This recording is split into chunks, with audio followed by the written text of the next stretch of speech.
Binoy, biyahe na naman kahit mainit. So bababa na tayo. Medyo mahaba pila dito ng konti.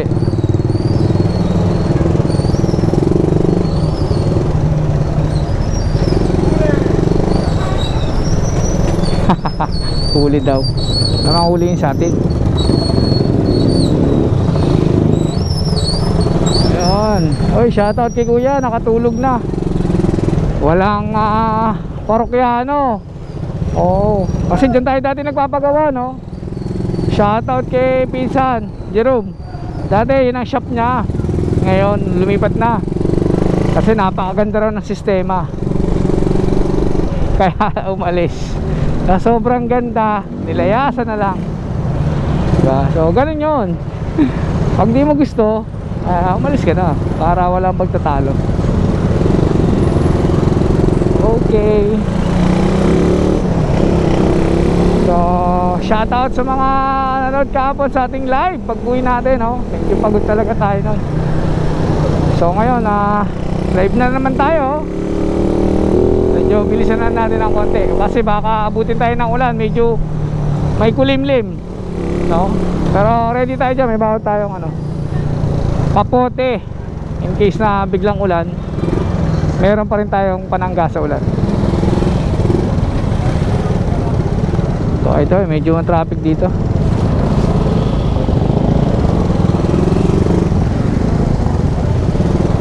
Mainit na, ang oras pa lang.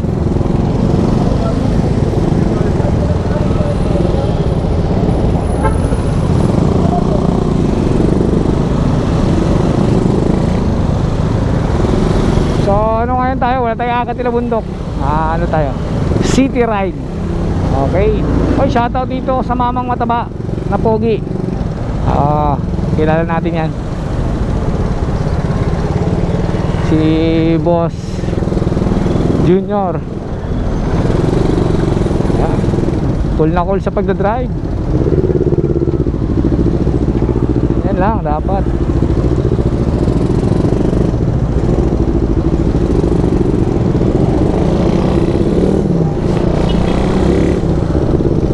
Naka big bag CF Moto. So 400cc si Idol. Sana all. Meron kang budget na 168,000. Meron na tayong makukuha ang CF Moto 400cc. Expressway legal na po yun, no? Yung mga mahilig sa motor na pang big bike. So tayo hindi pa natin kaya yung mga ganun.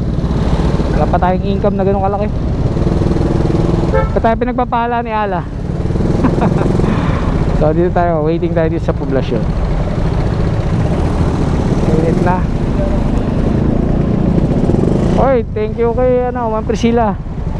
Thank you for watching from San Pedro, Laguna.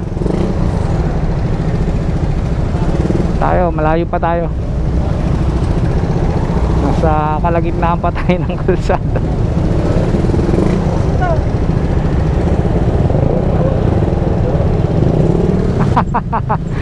Huwag kang mag-alala, darating ako dyan. Dyan ako dyan duty. Huwag nyo akong pagudin, pagod ako.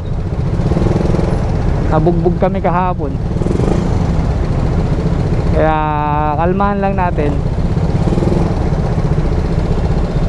Amoy tuyo. Ito pala, amoy tuyo. Kaya pala amoy tuyo. Naamoy ko na, gutom tuloy ako. Kaya masarap sa almusal, no? Tuyo tapos itlog. May suka. Ay, samahan pa ng kape. Ayos na. Sarap sa almusal. Parang yung mga nagda-diet dyan, masisira yung diet nyan. So hindi tayo nakadaan doon sa shortcut. Naipit tayo. So waiting na lang tayo.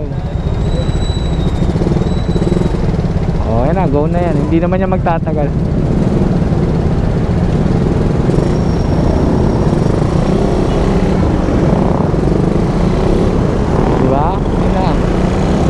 Makantay ka lang, nakakalagpas ka rin. Kaya naman dyan sa nanonood na yan, baka busy ka. Mainit ngayon. Okay, thank you nga pala kay Patricio Rodriguez, no? Salamat dun sa comment mo.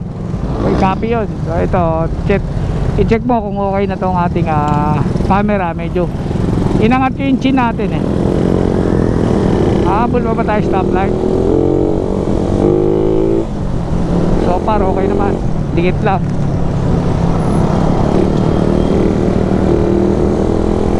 Wow, hataw. Ang sakyan na, ano ba meron? Hawak ng traffic oh, maaga pa.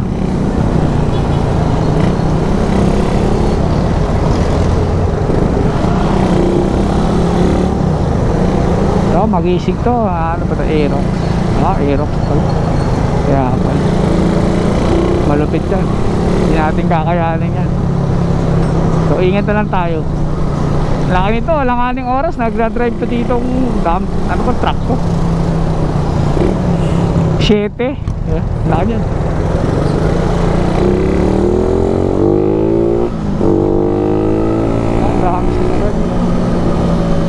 Ba yung takbo kahapon nung umaga? Ay putik, huli ka ngayon kuya. Wala ka ngayong wala kang helmet, may LTO. Ang buenas. Kaya kayo, kahit malapit lang yung pupuntahan nyo, sisiguraduhin nyo meron kayong helmet. Ayan, natsambahan sila. Nakangiti pa kayo huli. Ayaw nyo kasi magsusot ng helmet. Yan. Kamusta naman ang 1.5 dyan? Sana may lisensya, no? O kaya ORCR. Kasi pagka wala, okay, impound. Diba? Dami mong kaso. Ito ka pa sa tapat ng office ng LTO So dalawa kasi ang office dito ng LTO, no? Dito sa parang ano nila, yung emission area nila, yung LTMIS, no? Doon na yun sa may kabila. At saka dito sa main nila, parang yun ang extension. Dito naman yung LTO main ng Tinlupa. So dyan, meron dito minsan sa tapat na to.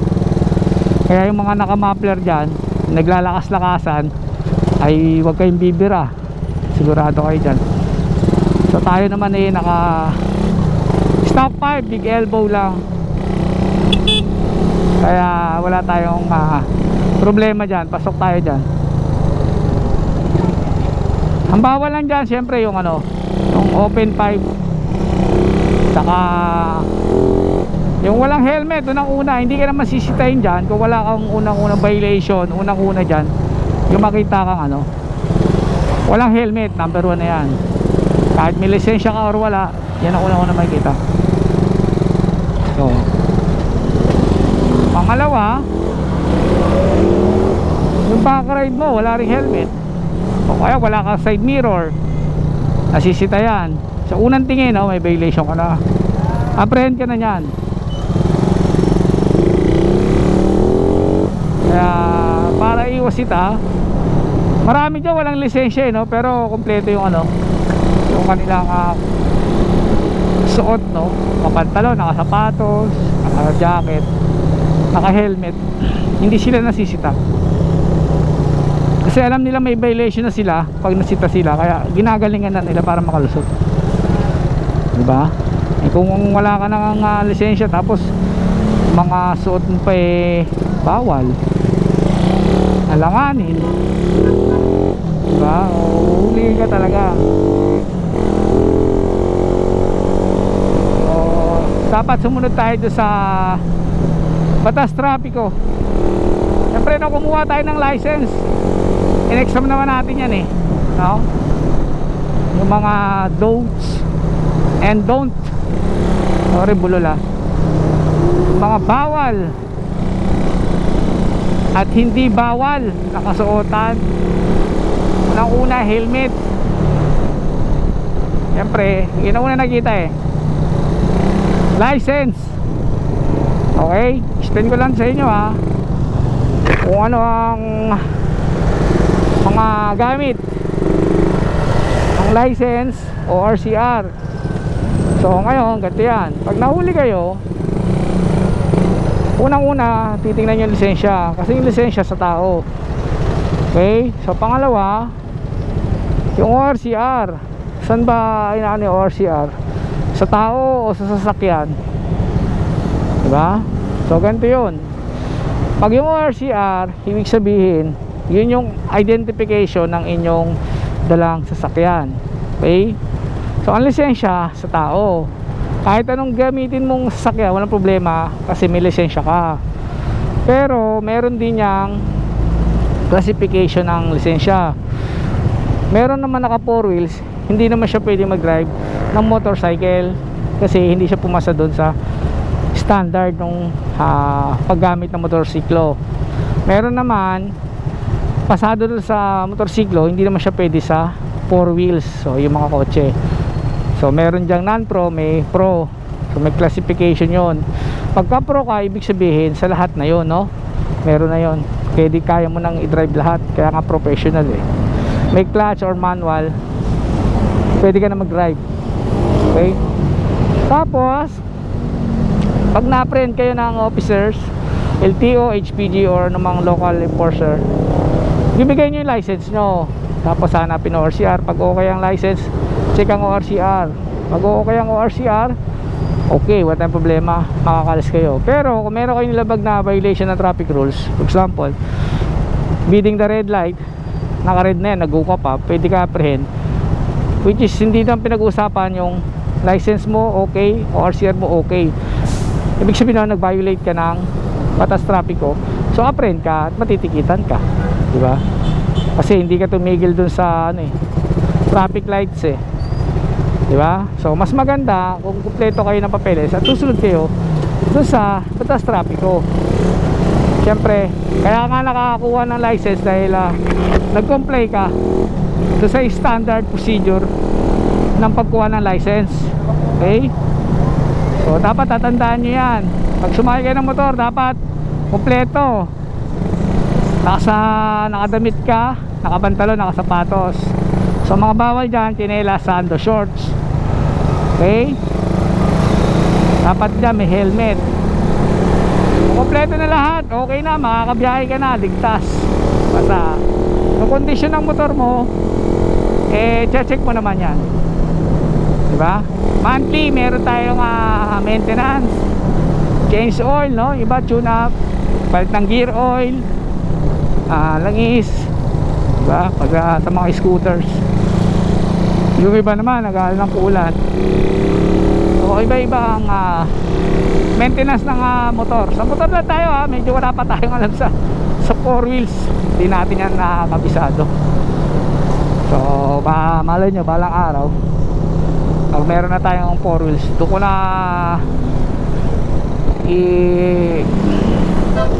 i-deklara kung ano yung mga bawal at di bawal, no? Siyempre sa ngayon kung ano lang meron, doon lang tayo, maging masaya tayo kung ano meron tayo.